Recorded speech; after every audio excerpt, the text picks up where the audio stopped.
heading for someplace that ain't in a dream. I'm heading where no mortal man's ever been, and you may never see my face again. La idea de esta segunda parte es acercarles a algunas propuestas de manejo relacionadas a un enfoque productivo que es el enfoque agroecológico.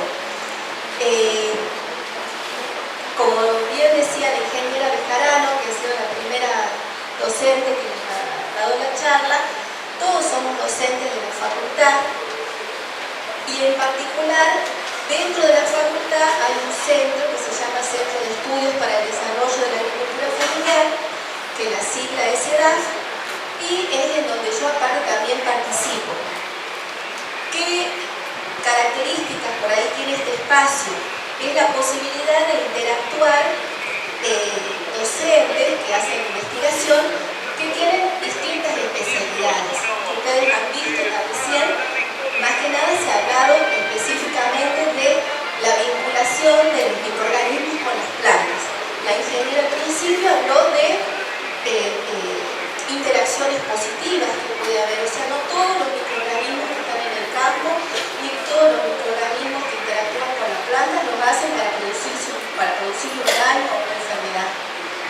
Es más, son menos los que producen enfermedades y los que producen daños, los insectos que producen daños, o sea, las plagas, son los mínimos. José habló de 6 enfermedades como las más importantes. Estamos hablando de 6 tipos de microorganismos. Cuando los benéficos, o sea, los que interactúan positivamente con las plantas, son millones. Lo que pasa es que como no los vemos, muchas veces no los asociamos con las plantas, no nos damos cuenta.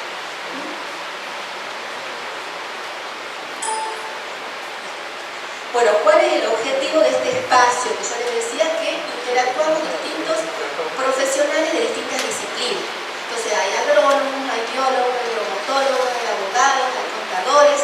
¿Por qué? Porque abordamos las problemáticas de la agricultura familiar, o sea, de ese sector de productores relacionados a esa producción basada básicamente en mano de obra familiar, que tiene gran parte de su producción destinada al autoconsumo y venta de excedentes. Entonces, orientados a ese sector es que nos articulamos acercando propuestas, ya sea tecnológicas, apropiadas para esa tipología, digamos, de productor.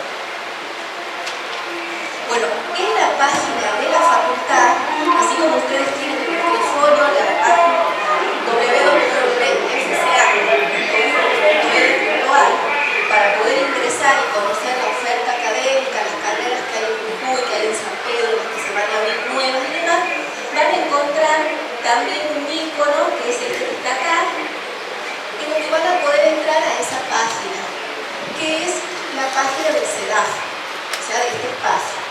En ese espacio van a poder encontrar bibliografías, trabajos, videos relacionados a la forma en que se articula con los productores, con este sector particular de agricultores familiares de distintas partes de la provincia. O sea que cuando estén aburridos pueden entrar a la página de la facultad, ver la oferta académica y entrar a la página del CEDAF y ver qué es lo que se está haciendo. Ese trifolio es uno de los que ustedes tienen, que les han entregado con las carpetitas, donde básicamente lo que presenta son los principios básicos de lo que es la agroecología. ¿Alguno ha escuchado hablar de lo que es la agroecología? ¿Nadie? ¿Qué tipo de agricultura ustedes han escuchado nombrar?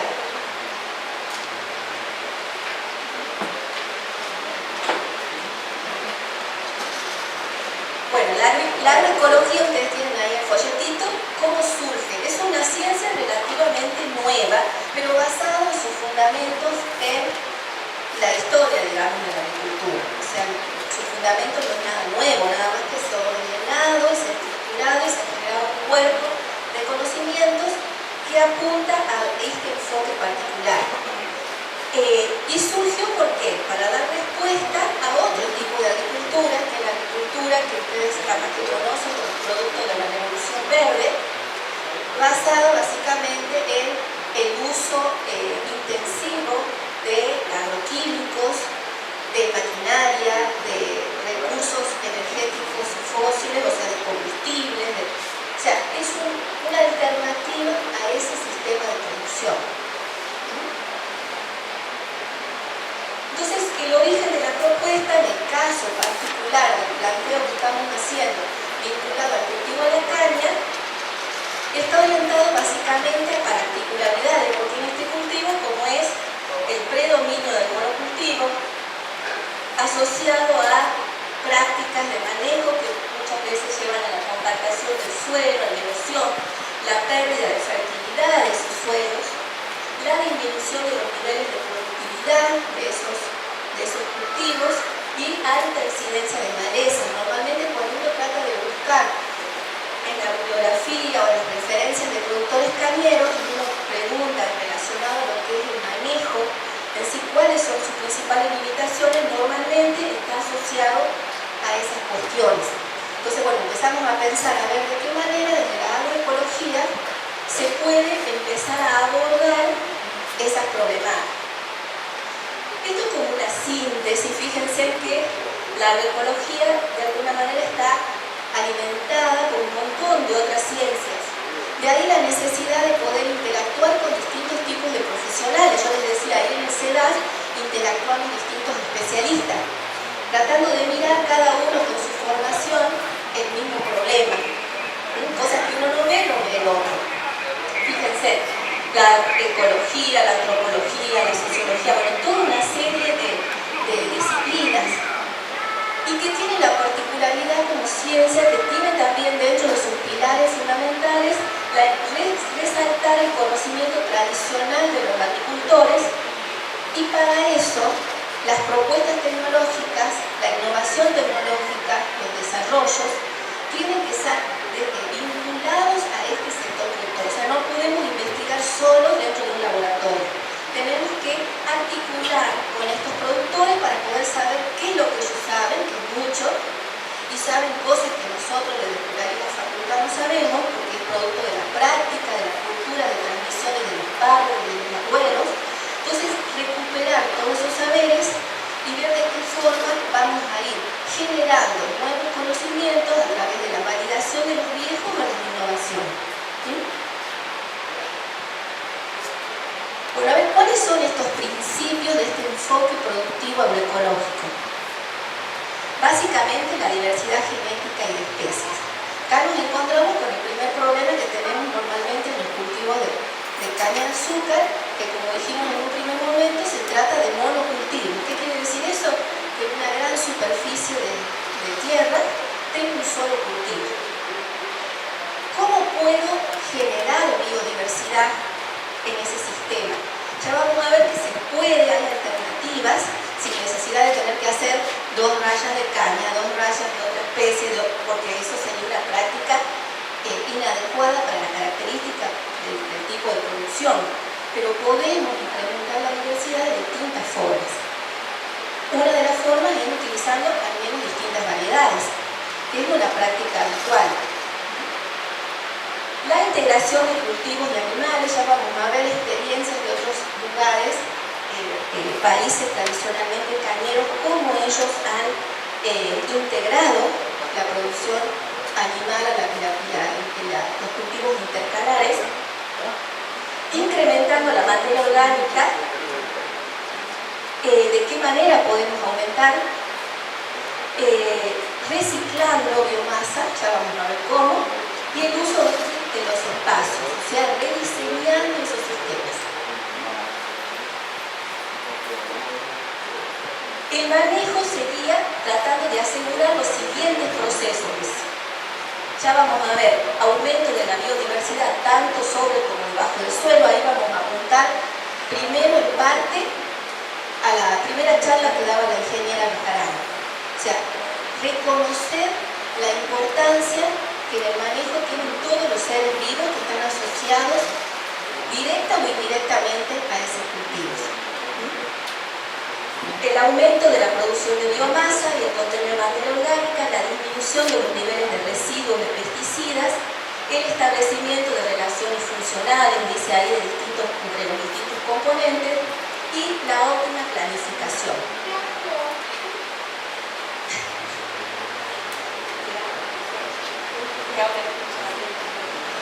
Bien,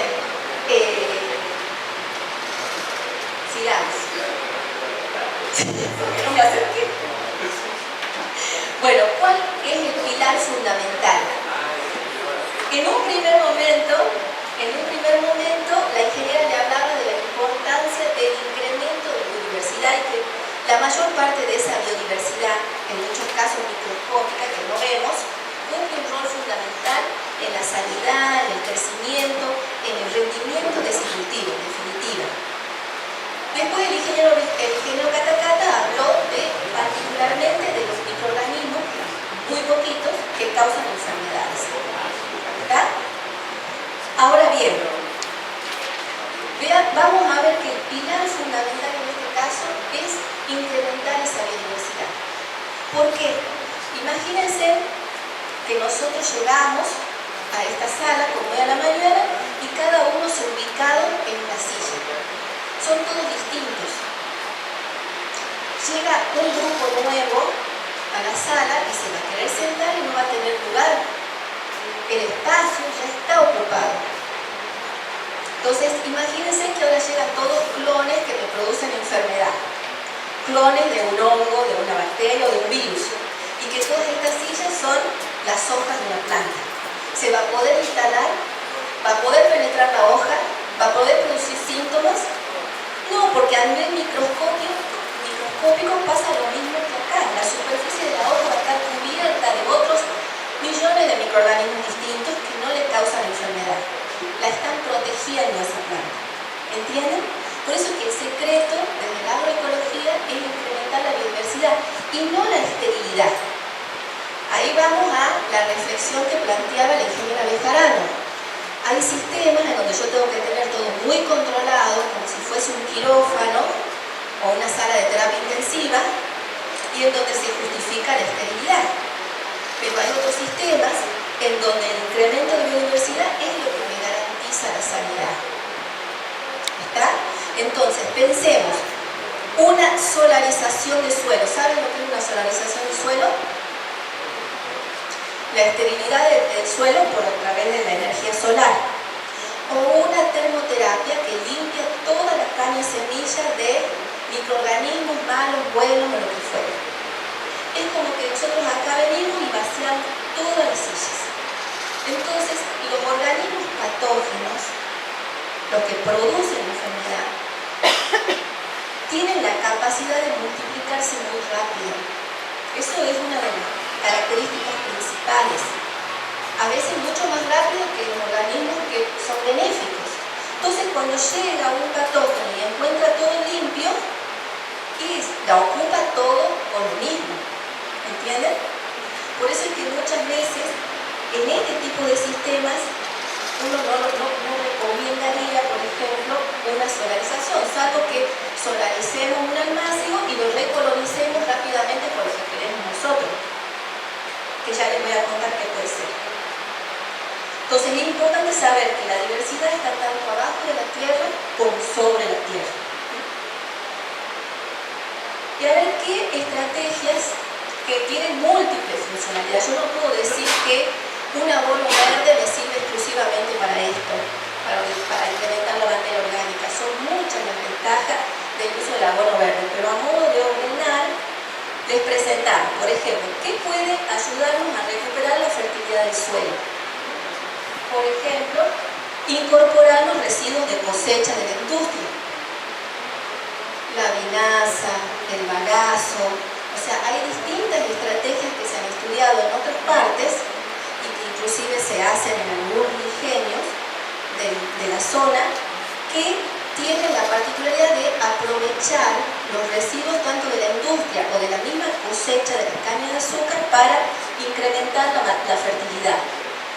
Los abonos verdes, las fertilizantes orgánicos. ¿Qué son los abonos verdes? ¿Alguien sabe qué son los abonos verdes? En algunos lugares, Cuba, en Costa Rica, por ejemplo, lo que hacen es hacer intersiembras. O sea, una vez que cosechan la caña, siembran entre las filas de caña, siembran soja o siembran poroto caupi, bueno, siembran variedades que crecen bien en esos lugares y que tienen, y que acá pueden ser las mismas o pueden ser otras. Normalmente lo hacen con leguminosas. La ventaja que tienen las leguminosas, ¿saben cuál es? La de tener esa simbiosis con algunos microorganismos que fijan el nitrógeno atmosférico, o sea, incrementan el nivel de nitrógeno que puede estar disponible para la planta. Entonces lo que hacen es, cuando cosechan, sembrar estas especies y hace de que florezca la caña, la cortan. Entonces incrementa el nitrógeno del suelo y los restos de estas leguminosas se incorporan a su vez al suelo. Entonces tiene varias funciones. Todo eso ayuda a los microorganismos que están en el suelo también. No es lo mismo que ustedes salgan al rayo del sol enseguida con la cabeza pelada que salgan al rayo del sol con una gorra. En la tierra pasa lo mismo. Los microorganismos, si el suelo está pelado, se calcinan, digamos así. En cambio, si el suelo está cubierto, se van a poder multiplicar, van a poder reproducirse más. Y todo eso va a ser a la vida de ese suelo. ¿Cuáles son fertilizantes orgánicos? ¿Alguien conoce qué son los fertilizantes orgánicos?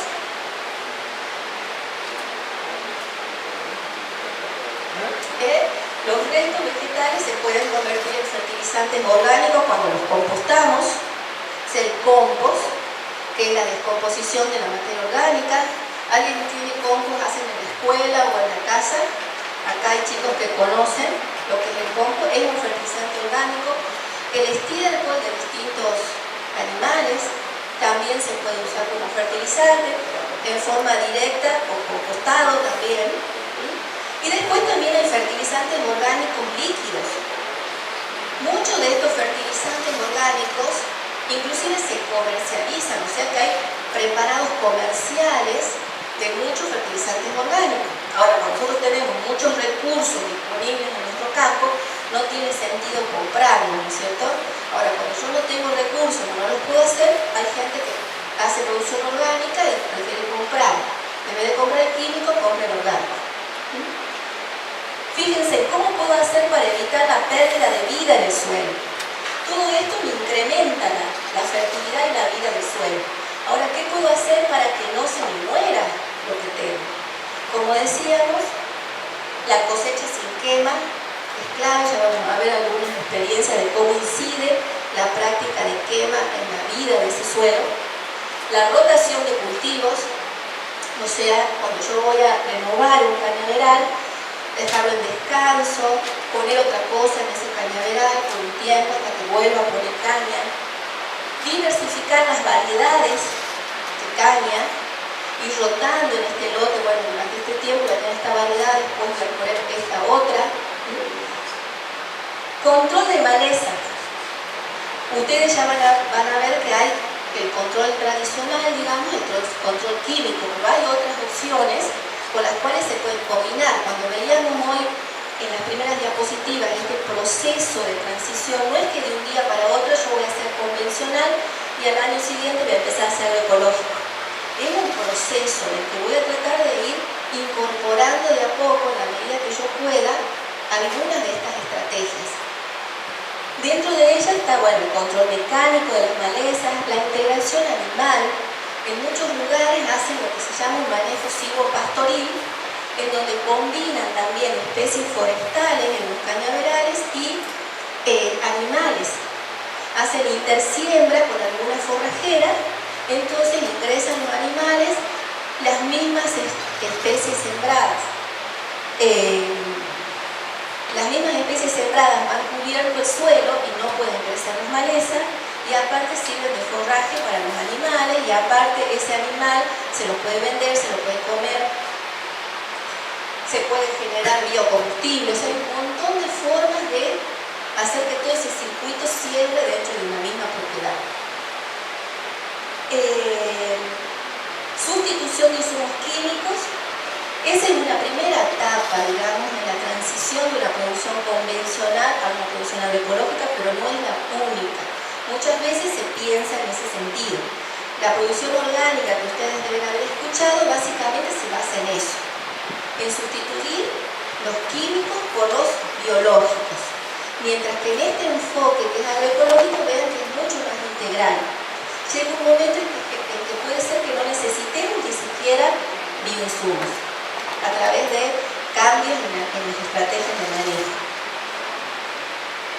Bueno, esto únicamente para ilustrar algunas de las cosas que vimos, o sea, la importancia de la combinación de variedades en el tiempo y en el espacio, conocer las variedades que son más apropiadas para nuestra zona en función a las problemáticas sanitarias, problemáticas geográficas, el clima que hay en la zona. Los abonos verdes, fíjense acá, hay una intersiembra de un poroto con caña. Esto se tiene que cosechar antes de que florezca, se tiene que cortar.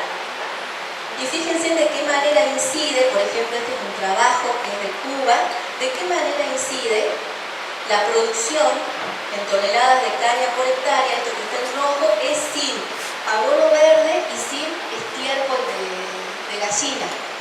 Y fíjense en el caso de que tiene estiércol de gallina solo, ¿cuántas veces se incrementa ahí?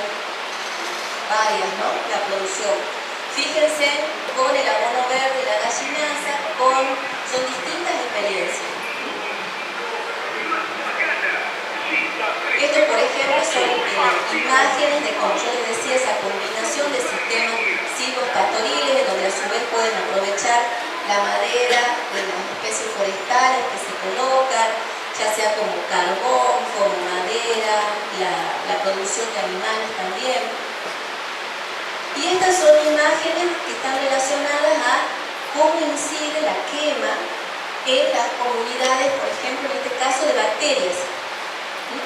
Fíjense, en este caso es la que está en verde es sin quema y la que está en rojo es con quema a distinta profundidad. Esto que está a la altura de esta barra viene a ser la cantidad, la población de bacterias de ese suelo. Fíjense, cuando yo quemo, cómo baja la población de bacterias. Recuerden que las bacterias eran las importantes en la fijación del nitrógeno, como comentaba la ingeniera en la primera parte cuando hablaba de azospirino. Entonces yo al quemar mato todas esas posibilidades que me pueden incrementar el rendimiento de mi cultivo. ¿Me van siguiendo? En este caso es la población de hongos. Fíjense también cuál es la diferencia. Esto es sin quema y esto es con quema. La altura de la barra es el nivel de población. Estos son como un manejo convencional diferencia, ¿ven? Entre caña ecológica, que es la azul, que sería bajo un manejo agroecológico, la roja es la caña convencional, o sea que no se hace intersiembra, que se hace manejo de maleza exclusivamente con herbicidas, que es monocultivo, que hay maquinarias pesadas que ingresan, etc. Y el amarillo es el ejemplo de un bosque. ¿Cómo varía la presencia por metro cúbico de suelo de 1000 pies? Por tomar un grupo de 1000 pies. Fíjense en este caso de coleópteros. Los coleópteros están en mayor medida, por ejemplo, bueno, estos son muestras de suelo húmedo o seco, por supuesto que también incide, pero lo importante acá es ver cómo siempre, en el caso de la caña manejada convencionalmente, disminuyen estas poblaciones. Y recordemos de vuelta, no todos los insectos generan daño, no todos los hongos generan daño, no todas las bacterias ni los virus. La ingeniera les hablaba de los organismos endófitos. ¿Conocen algunos endófitos que tengan ustedes en su cuerpo? ¿Qué pasa cuando toman mucho antibiótico? Después, ¿qué tienen? Diarrea. Están mal de la panza. ¿Por qué? Porque toda la flora intestinal que ayuda a la digestión con el antibiótico se muere. ¿Y qué le da a su mamá después? Actimel, le da leche cultivada, bueno, algo para yogur, para recuperar esa flora intestinal. O sea, estamos sembrando la panza, ocupando las sillas, ocupando los lugares que nos dejó libre con el antibiótico, porque si no viene otra bacteria y puede colonizarlo rápido. Entonces tengo que colonizarlo rápido con algo que me sirva. ¿Está? Es el mismo criterio. Estamos todos hechos de lo mismo y funcionamos muy parecido, tanto las personas como las plantas como los animales. Bueno, esto no lo aburrí. Bueno, ahora les voy a contar rápidamente. ¿Tengo tiempo de contarles rápidamente? 5. Bueno. ¿Qué cosas hacemos nosotros? Por ahí las experiencias más que nada no están orientadas al cultivo de caña. Las experiencias que hemos tenido en el desarrollo de innovaciones tecnológicas para la agricultura familiar y demás están relacionadas a hortalizas, a otros tipos de cultivos, pero de todas maneras los conceptos se pueden transferir. Básicamente hemos trabajado en poder acercar a los productores alternativas al uso de insumos químicos, entre ellos fungicidas biológicos, insecticidas biológicos y biofertilizantes. Entonces, para eso ustedes han visto que la ingeniera le decía que acá en Jujuy hay muchos microorganismos benéficos.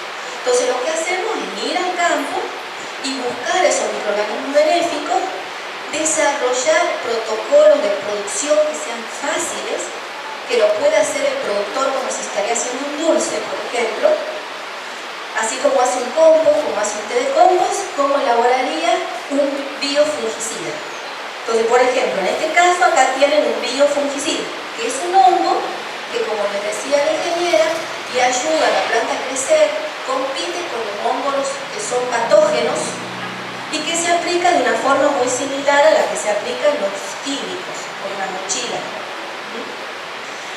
Y son organismos, ustedes si van a una agroquímica lo van a encontrar esos productos como productos comerciales. Ustedes van a comprar tricoderma y le van a vender un polvito parecido a eso, que suelen ser muy caros. Pero ¿para qué lo vamos a comprar si lo podemos producir? Si tenemos recursos locales. Y este, por ejemplo, es un insecticida biológico. Este es un hongo que se dice entomopatógeno. A ver, patógeno es de enfermedad. ¿Y entomo de dónde viene? Entomología, ¿saben qué? De los insectos. Estudio los insectos en la entomología. Si es entomopatógeno es que enferma insectos. ¿Ah? Es patógeno de insectos. Entonces es un insecticida biológico. También es un hongo que se encuentra comúnmente en el campo, nada más que hay que saber observarlo, uno lo aísla y lo multiplica y después se lo puede aplicar. Pasa que cuando uno aplica muchos químicos y hace un manejo más convencional, esas poblaciones de microorganismos bajan. ¿Está? Por eso hay que tratar de recolonizar esos espacios con microorganismos que sean beneficiosos para nuestro interés. Bueno, hay distintas pruebas que se hacen en laboratorio porque uno cuando aísla un montón. ¿Con cuál me quedo? Entonces uno empieza a seleccionar en función a la capacidad antagonista o promotora de crecimiento en las plantas, empieza a seleccionar los que son más potenciales. Entonces hay distintas pruebas, se hacen ensayos en las plantas para ver cómo protege a las plantas de enfermedades. Ahí se puede ver, por ejemplo, de distintos, entonces uno en el invernadero donde a nadie le van a venir a dar con un palo porque está enfermando las plantas, eso no lo podemos hacer en el campo, pero en un invernadero lo podemos hacer, podemos enfermar a la planta y aplicarle estos productos para ver si son efectivos o no. Entonces se hacen las pruebas en esa condición. Igual con los insectos. Esta, por ejemplo, es la oruga en el maíz, la Heliotis, la terminadora. Fíjense cómo quedan las oruguitas. Por ahí en el campo las van a ver. Entonces, ¿qué hay que hacer? Juntar ese bichito, aislar el honguito, multiplicarlo y después volverlo a aplicar. Fíjense, estas son las orugas que son cubiertas completamente, son colonizadas por el hongo, los enferma y las mata. También ese hongo se vende como un producto comercial. Esto es en papa. Fíjense, así quedan estas son las larvas, digamos, los gusanos de la papa y así después quedan de los ensayos. Eso es mosca blanca, son ninfas de mosca blanca. Ahí está. El primer síntoma es que se empiezan a poner rosadas. Cuando se empiezan a enfermar, ya dejan de comer, ya se mueven, bueno, las ninfas no se mueven, pero los otros insectos primero dejan de comer, se dejan de mover, ya no me producen daño. Finalmente mueren. ¿Cómo lo multiplicamos rápidamente? A estos hongos que se pueden multiplicar en los dos casos de la misma forma. Se pueden multiplicar en distintos cereales, en algunos casos utilizan residuos de los cañaverales también, del bagazo, no lo hemos probado nosotros, pero se podría probar y utilizar como sustrato para la multiplicación bagazo u otros residuos, las pajas que quedan de las cosechas. Y el proceso es muy simple. Se pone, supongamos en el caso del arroz, se pone a hervir el arroz, se lo deja orear, se esteriliza. Cuando lo hacemos en el campo con la gente, lo hacemos a baño María, en ollas, que pueden ser como en acero o en la cocina. Se esteriliza con un dulce, el sustrato, y después se siembra ahí el hongo que yo quiero multiplicar. Y a la semana ya está completamente colonizado, como lo ven acá. Esto era arroz, es blanquito, nada más que el hongo es de color verde. Por eso es que tiene la forma, a ver, pásenla para que lo vean. En cambio, la bacteria es de color blanco. La ventaja de estos hongos es que no producen ningún tipo de enfermedad en las personas ni en los animales de sangre caliente, ni produce contaminación. Recuerden que son microorganismos que están naturalmente en los suelos. Entonces no tienen ningún efecto contaminante al ambiente, ni al suelo, ni al agua. Entonces podemos aplicarlos sin riesgos. Eso es muy importante. Para que quede así sequito, después lo ponemos a orear y lo metemos en una bolsita, nada más. Ahí ustedes también tienen otro folletito en la carpeta que les explica, como si fuese una utilísima, el paso a paso de cómo se produce.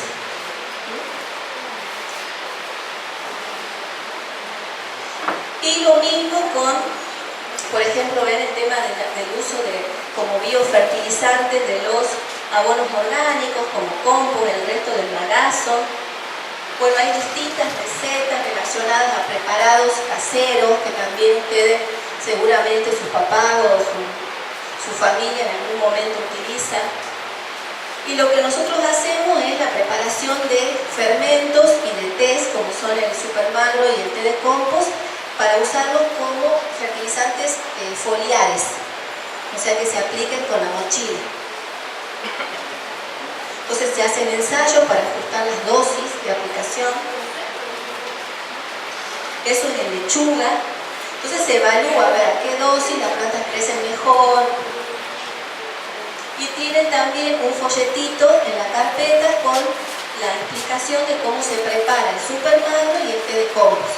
Que si ustedes hacen compost en la escuela pueden preparar el té, y si tienen huerta pueden aplicarlo en las plantas como un fertilizante foliar. Bueno, estos, cuanto mucho nosotros les vamos a dejar las presentaciones y después ustedes, si quieren, lo ven más tranquilo. Son los ensayos que se hacen y cómo uno va corroborando que efectivamente lo que le estamos diciendo no es un cuento ni un verso, sino que efectivamente tiene propiedades bioestimulantes, promotoras de crecimiento, antagonistas de enfermedades, y que el efecto no es simplemente el incremento de algún nutriente, porque muchas veces dicen, bueno, pero ¿qué tiene el té de compost? ¿Cuánto de nitrógeno, cuánto de fósforo? No, es que el sentido no es ese. Le va a aportar nutrientes, pero lo más importante que le va a aportar es biodiversidad, porque en ese té de compost hay muchos microorganismos benéficos. ¿Está? Entonces ahí van a ver resultados de distintos tratamientos en lechuga, en zanahoria, en quinoa, en tabaco. Y esas experiencias después las reproducimos en las parcelas de los productores. Pues yo les decía que no se puede hacer agroecología encerrado en una facultad o en un laboratorio. Sí o sí hay que acercarse a un tal productor para conocer la información que él tiene, los conocimientos que tiene, porque la agroecología se alimenta también de ese tipo de conocimiento. Entonces se hacen experiencias con productores de distintas zonas, donde ellos preparan estos biofertilizantes, estos biofungicidas, insecticidas, donde preparan compost, té de compost, super magro. Y se los aplica en sus cultivos y después se evalúa la respuesta de esos cultivos a los tratamientos. Fíjense en habas, en ajo, en maíz, esto en la quebrada, en lechuga, en espinaca,